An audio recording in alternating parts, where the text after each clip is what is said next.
さあ、続いて話を聞いていきます。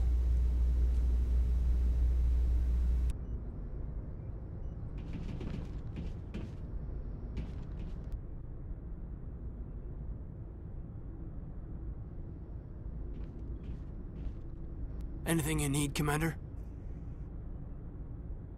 Just trying to get a sense of where the crew's at. Thoughts? Is this an official evaluation, Commander? Or off the record? Alenko, when it's just you and me, you can consider it off the record. That's a generous attitude. Okay. I think there's something wrong with all this. This Saren is looking for records on some kind of galactic extinction, but we can't get backup from the Council? Sorry, Commander. There's writing on the wall here, but someone isn't reading it. The Council doesn't want to believe anything's wrong. I'd call it human nature, but... I hear you. It just seems like a group that's been around as long as the Council should see this coming. Sorry if I got too informal. Protocol wasn't a big focus back in Bot. Tell me about it. Biotic acclimation and temperance didn't last past the airlock. To the kids they hauled in, it was brain camp. Sorry, hauled in is unkind. We were encouraged to commit to an evaluation of our abilities so an understanding of biotics could be compiled. There are worse results of accidental exposure to element zero in the womb. Beats the brain tumors some kids grew up with. Seems like you beat the odds. How many didn't make it? Out of 100, maybe 60 have no effect. 30 suffer adverse effects, little things like brain cancer. The other 10 show enough ability to augment with implants. Not always permanent, though. Not like the cancer. Next thing you know, you're out on Jump Zero. I mean, how's a kid supposed to deal with that? A station at the edge of human space. Jump Zero's a long way from home. What was it like? The grand gateway to humanity looks a lot better in the vids. But that's my own baggage, Commander. No bearing on this. Alenko, there's no regulation that says you can't be friends with your commander. I appreciate that, Commander. I just don't want you to think that I'm a whiner. Besides, I've got my past squared away.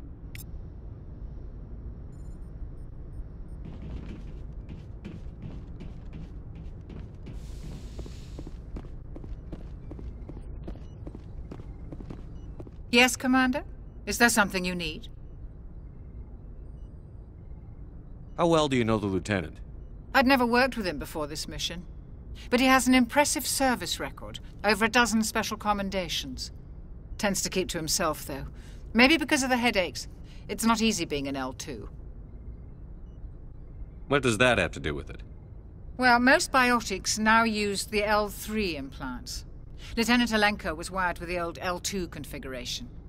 Sometimes there are complications. What kind of complications?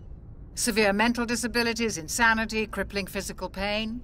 There's a long list of horrific side effects. Caden's lucky. He just gets migraines. How did you end up serving on an Alliance ship? I enlisted right out of med school. Earth always seemed boring to me. Too safe, too secure. I figured the colonies were teeming with exotic adventure. I wanted to travel the stars, tending the wounds of tough soldiers with piercing eyes and sensitive souls. Turns out military life isn't quite as romantic as I'd imagined. But humanity needs the Alliance if we want to keep expanding through the Traverse, and the Alliance always needs good doctors. So I stayed on to do my part. Ever think you made the wrong choice? Sometimes I think about opening a private practice back on Earth. Or maybe taking a position at one of the new med centers out in the colonies. But there's something special about working on soldiers.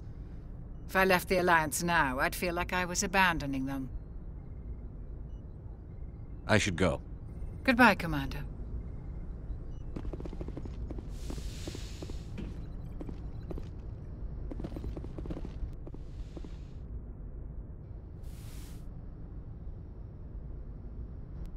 Commander, are you coming to check up on me? You look much better. How are you feeling? Dr. Chakwas assures me I am going to be fine. I was impressed with her knowledge of Asari physiology.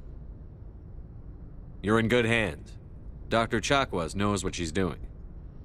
I never properly thanked you for saving me from the Geth, Commander. If you hadn't shown up, I'm just glad we got there in time. So am I. I know you took a chance bringing me aboard this ship. I have seen the way your crew looks at me. They do not trust me. But I am not like Benezia. I will do whatever I can to help you stop Saren. I promise. Don't worry, Liara. I trust you. I know you won't let me down. It means a lot to hear you say that, Commander. Thank you. Tell me about yourself, Liara. Me? I am afraid I am not very interesting, Commander. I spend most of my time on remote digs, unearthing mundane items buried in long-forgotten Prothean ruins. Sounds dangerous. And lonely. Sometimes I would run afoul of indigenous life forms or stumble across a small band of mercenaries or privateers, but I was always careful. Until the Geth followed me to Artemis Tau, I never found myself in any situation my biotics could not handle. As for the solitude, well, that is one aspect that most appealed to me. Sometimes I just need to get away from other people. You don't like other people? I suppose it comes from being a matriarch's daughter. People expected me to follow in Benezia's footsteps. They wanted me to become a leader of our people. Matriarchs guide their followers into the future. They seek the truth of what is yet to come. Maybe that's why I became so interested in the secrets of the past. It sounds so foolish when I say it out loud. It sounds like I became an archaeologist simply to spite Benezia. All children rebel against their parents. It's a natural part of growing up. Aha, you share the wisdom of the matriarch, Shepard. That is exactly what Benezia said when I told her of my decision. But there was more to it than that. I felt drawn to the past. The Protheans were these wondrous, mysterious figures. I wanted to know everything about them. That is why I find you so fascinating. You were marked by the beacon on Eden Prime. You were touched by working Prothean technology. Sounds like you want to dissect me in a lab somewhere. What? No! I did not mean to insinuate. I never meant to offend you, Shepard. I only meant that you would be an interesting specimen for an in-depth study. No, that's even worse. Calm down, Liara. I was only joking. Joking? Oh, by the goddess, how could I be so dense? You must think I am a complete and utter fool. Now you know why I prefer to spend my time in the field with data disks and computers. I always seem to say something embarrassing around other people. Please, just pretend this conversation never happened.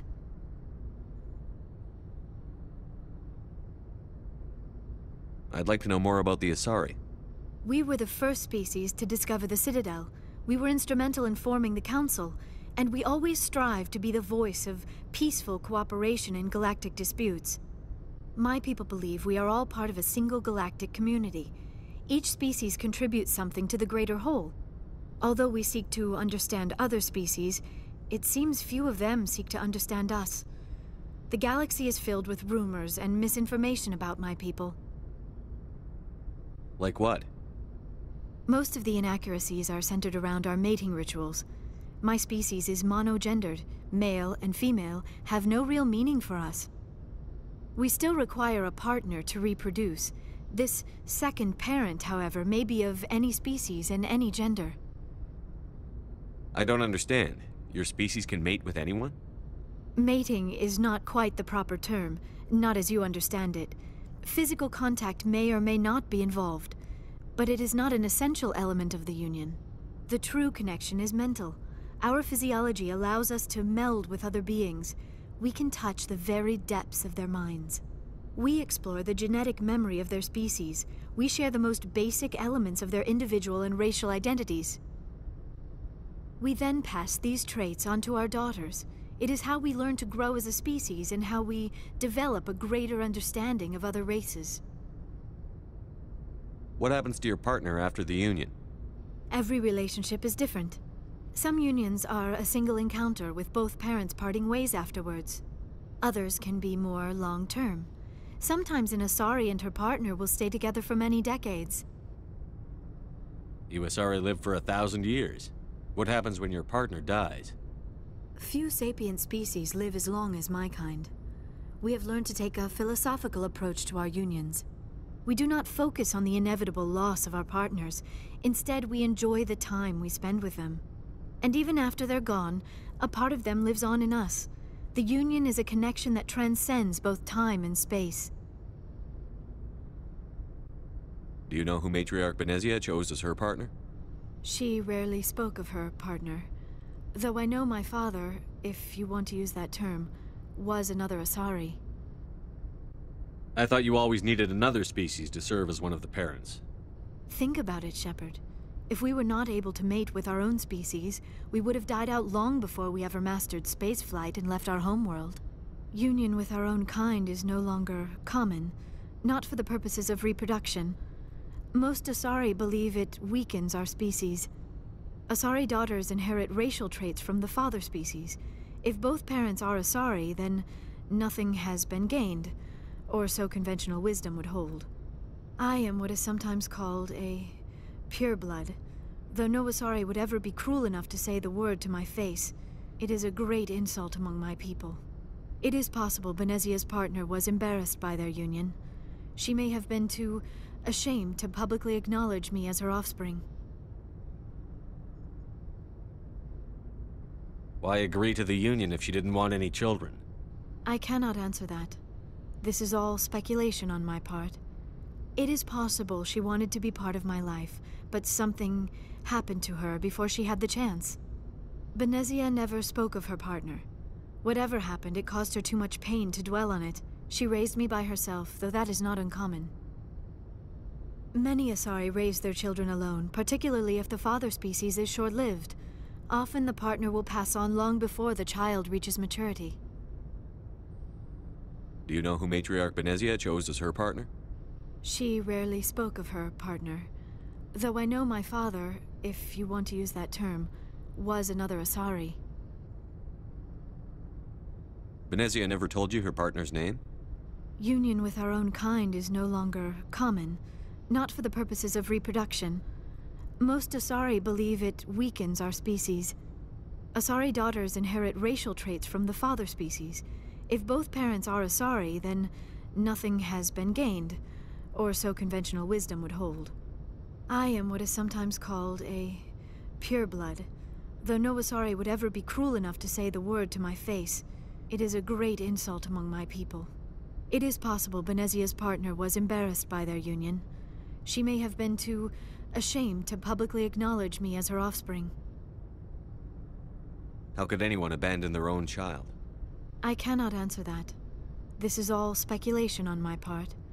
It is possible she wanted to be part of my life, but something happened to her before she had the chance. Benezia never spoke of her partner. Whatever happened, it caused her too much pain to dwell on it. She raised me by herself, though that is not uncommon. Many Asari raise their children alone, particularly if the father species is short-lived. Often the partner will pass on long before the child reaches maturity. Do you know why Benezia joined up with Saren? I don't understand it. She was always outspoken about the need for the Asari to become more involved in shaping galactic events. Maybe she thought allying herself with Saren would somehow be for the greater good in the long run. At least I hope so. This hurts you, doesn't it? None of this makes any sense to me. I have not spoken to Benezia in many years, but I know her, and this was not like her. Something changed.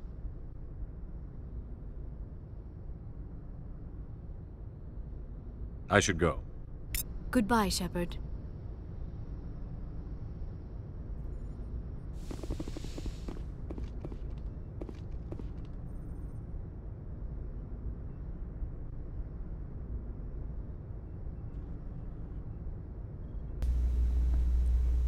はい、クルーの一人ですね。いろいろ話を聞きました。少しでもですね、このゲームの世界観が、分かっていただけるんならいいかなと思ってます。